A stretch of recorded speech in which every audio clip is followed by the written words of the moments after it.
Oke, jadi kita kembali lagi di iTalks part 2 dan buat teman-teman semuanya yang mungkin ada pertanyaan-pertanyaan bisa komen di bawah. Nanti kita bakal pilihin pertanyaan-pertanyaan yang sekiranya emang banyak ditanyain dan kita bakal jawab nanti. Tapi semua komen pasti kita respon. Dan untuk yang di iTalks ini yang sering banget ditanyain sama teman-teman. Oke, langsung aja jadi kita ke pertanyaan pertama. Pertanyaan pertama ini dari Edullah Channel. Om mau tanya, saya punya kendala di Samsung Note 10 Plus. Kadang ada beberapa touchscreen yang bisa disentuh saat ngecas dan kadang tidak bisa disentuh atau ghost touch. Apa solusinya? Mohon maaf dan terima kasih. Oke, sebelumnya buat HP yang kalau dicas itu kadang kayak touchscreen-nya main-main atau touchscreen nggak bisa dipencet, itu mungkin ada arus pendek ya. Jadi mungkin bisa dari kabelnya atau dari kepala casnya. Untuk abangnya coba dicek lagi apakah pakai part yang ori dari bawaan pabriknya, atau semisal kalau nggak punya yang ori atau part orinya udah hilang, abang mungkin bisa ganti cas pakai yang bagusan kayak brand Anker atau Baseus. Dan ini sering terjadi di beberapa tipe HP, nggak cuma Samsung doang. HP saya yang lama Asus juga kayak gitu. Jadi waktu dicas itu touchscreen-nya kadang kayak lari-lari gitu. Nah, setelah saya pakai charger yang bagusan, itu dia udah nggak kayak gitu lagi gitu touchscreen-nya. Tapi selama ketika nggak dicas, itu touchscreen-nya normal-normal aja, nggak ada kendala sama sekali, itu berarti touchscreen-nya masih aman ya Bang. Kecuali kalau memang touchscreen-nya dalam keadaan tidak ngecas, itu masih main-main atau ghost touch, nah itu mungkin ada masalah di LCD atau mesinnya. Oke, jadi seperti itu Bang Edullah. Kita lanjut ke pertanyaan kedua. Ini dari Roni Setiawan. HP ku Samsung A71 sama persis kayak punya abang yang punya Samsung Note itu. Layar kedip-kedip ada garis warna hijau putih hitam. Aku bawa ke Samsung Center diganti LCD-nya sembuh Bang, tapi kampretnya baterainya juga diganti. Jadi biayanya lumayan mahal. Terus kemarin juga kirim ROG 5 ke iGadget, semoga bisa diperbaiki lagi. Oke, terima kasih Bang Roni atas kepercayaannya sudah ngirim ROG 5-nya ke iGadget. Sebelumnya buat Samsung A71 memang kalau kita bawa ke tempatnya Samsung, tempat servisnya Samsung, memang kadang itu juga diganti baterainya Bang. Tapi poin plusnya LCD-nya pasti ori, pasti AMOLED, pasti ori kualitasnya, dan pastinya nyaman buat dipakai Bang. Dan pastinya nggak perlu khawatir lagi kalau kualitasnya nurun atau gimana, karena udah jelas itu ori Samsung. Dan buat ROG-nya ini segera kita proses Bang ya. Nanti ketika sudah selesai, nanti segera kita kabari. Dan semoga aja HP-nya bisa balik normal ya Bang ya. Oke, lanjut lagi. Ini dari Wahyu Rizky Pratama. Ini di kontennya review laptop MSI. Punya gue MSI Prestige PS428RA, tapi prosesornya Core i5. Oke, yang kemarin kita review itu yang varian Core i7 generasi 8 ya. Ini yang versi Core i5-nya. Apakah bisa di-up RAM ke 16GB Bang? Aku bawa ke toko komputer, bukan resmi MSI, katanya nggak bisa di-up ke 16GB. Mohon pencerahannya Bang. Nah, untuk laptop tipe ini yang PS428RA, itu setelah saya cek di Crucial, website Crucial, itu bisa di-upgrade maksimal sampai 16GB, tapi hanya single slot. Jadi, semisal RAM punya abang 8GB, ya udah diganti 8GB-nya mubazir, abang pakai yang 16GB kayak gitu Bang. Itu saya cek di Crucial ini ya. Abang dan teman-teman semua bisa lihat, ini bisa di-upgrade ke 16GB, hanya saja single slot. Jadi, mungkin yang RAM 8GB bisa dijual ke temen, atau mungkin kalau punya 2 laptop bisa ditaruh di laptop yang satunya. Yang jelas kalau mau upgrade harus ngorbanin RAM yang satunya, jadinya RAM-nya bisa mubazir. Oke, itu untuk Bang Wahyu. Dan lanjut ke pertanyaan yang keempat dari Adi Rezeki. Ini di kontennya Vido, earphone Vido. Yang Vido suaranya mendem alias warm nggak Bang? Ya, bisa dibilang gitu. Tapi poin plusnya di sini buat si Vido itu detailnya masih oke Bang. Jadi detailnya masih oke Bang. Untuk Vido sendiri memang ada karakter ke arah warm ya. Karena ini termasuk earphone yang V-shape, jadi bassnya dominan, midnya agak mundur dan high-nya agak ke atas. Tapi di sini kalau bisa saya bilang tuh V-shape to balance balance sih. Kenapa seperti itu? Karena di sini bassnya nggak gede-gede amat gitu, nggak sebesar earphone yang di harga yang sama, ikutan nggak segede earphone di harga yang sama. Kalau teman-teman tahu earphone harganya yang di bawah 50.000 itu bassnya kadang nggak ngotak, kadang bisa dominan kayak bumi gitu. Sedangkan detailnya nggak jelas, terus suaranya mendem banget. Tapi kalau video ini nggak, video ini memang dia termasuk karakternya warm, tapi nggak sampai mendem-mendem banget. Bahkan kalau saya bilang nggak mendem malah suaranya, malah bagus banget buat vokal. Jadi ini bisa dibilang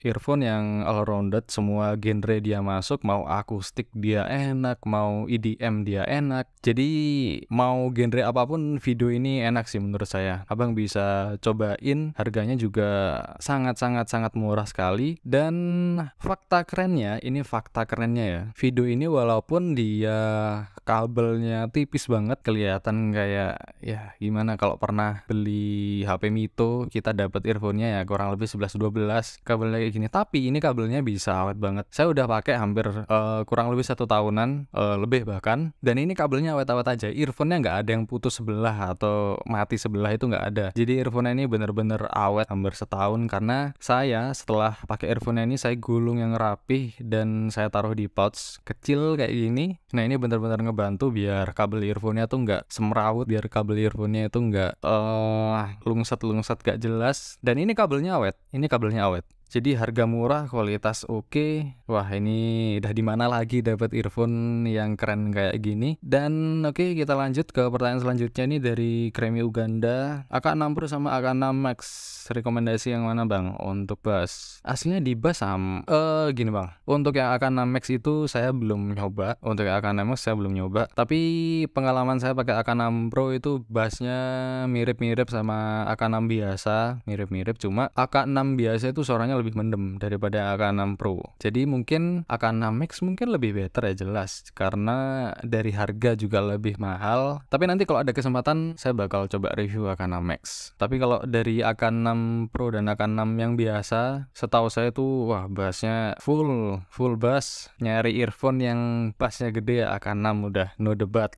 Untuk di bawah 50.000 loh ya. Untuk di bawah 50.000. Kalau di atas 50.000 banyak, contohnya kayak JBL T110 Daily Driver saya. Oke, lanjut ke pertanyaan 6. Ini pertanyaan yang terakhir dari Rian Ananta. Bang, kalau ROG 5S apa juga banyak kasus matot? Nah, sebenarnya yang matot itu bukan cuma ROG 5S doang, tapi 5 series ya. Tapi memang yang paling sering masuk itu ROG 5 yang basic, ROG 5 yang biasa. Dan yang datang ke sini juga nggak cuma yang biasa aja. Semua seri kita udah pernah kedatangan ROG 5 biasa, ROG 5S, terus ROG 5S Pro. 5S Pro itu ROG yang kayak gini, yang warna hitam tapi dia punya layar juga, dan ROG 5 Ultimate. Untuk yang Ultimate kita waktu itu kedatangan sejauh ini ya, sampai saat ini itu baru datang 4 unit itu ROG Ultimate. Dari Bali itu ada 2 dan di luar Bali juga ada 2. Tapi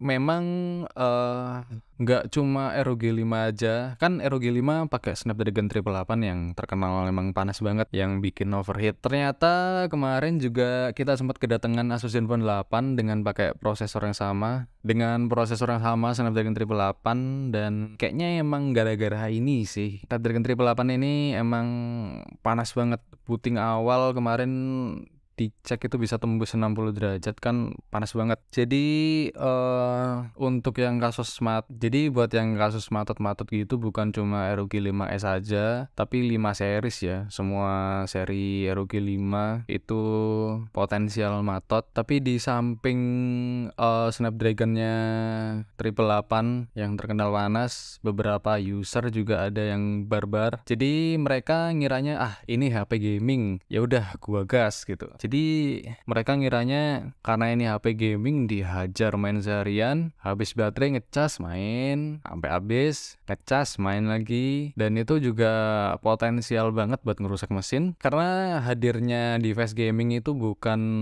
berarti kita bisa hajar HP-nya habis-habisan, kita push rank seharian. Device-nya pun juga sama kayak kita gitu. Kalau dipaksa kerja keras, ujung-ujungnya kita bakal sakit juga. Dan menurut saya hadirnya device gaming ini untuk experience gaming yang lebih keren lagi, jadi bukan buat digeber habis-habisan. Karena sejatinya semua device, entah itu device gaming ataupun device yang biasa, itu mereka juga perlu yang namanya istirahat ya. Jadi biar mesinnya nggak panasan terus, dan itu yang bikin mesinnya juga cepat rusak. Oke, jadi buat teman-teman mungkin yang mau repair ROG 5-nya, ROG 5 series ya, kita menerima semua seri ROG, mulai dari ROG 5 biasa, 5S, 5S Pro, 5 Ultimate kita terima, dan juga HP gaming tipe lain seperti Black Shark 1, Black Shark 2, 3, 4, kita juga nerima. Jadi bukan cuma kerusakan mati total juga, kita juga nerima kayak LCD pecah, backdoor pecah, tombol mati, sinyal. Intinya kerusakan hardware dan software kita juga menerima, karena nantinya kita bakal cek dulu HP-nya, dan nanti kita bisa konfirmasi estimasi biaya dan estimasi waktu pengerjaannya. Jadi itu dia, nggak cuma ROG aja, Black Shark juga bisa, Razer Phone bisa, Samsung flagship juga bisa, Note series, S series, semuanya kita terima. Dan mungkin segini dulu videonya untuk iTalks part 2. Teman-teman kalau ada yang pengen ditanyain bisa komen di bawah. Nanti kalau emang pertanyaannya banyak juga yang ditanyain sama teman-teman, nanti kita bakal lanjut lagi di part ketiga. Oke, segini aja dulu videonya. Like kalau kalian suka, boleh di-share videonya, dan jangan lupa subscribe buat support channel ini. Oke, sampai ketemu di video selanjutnya.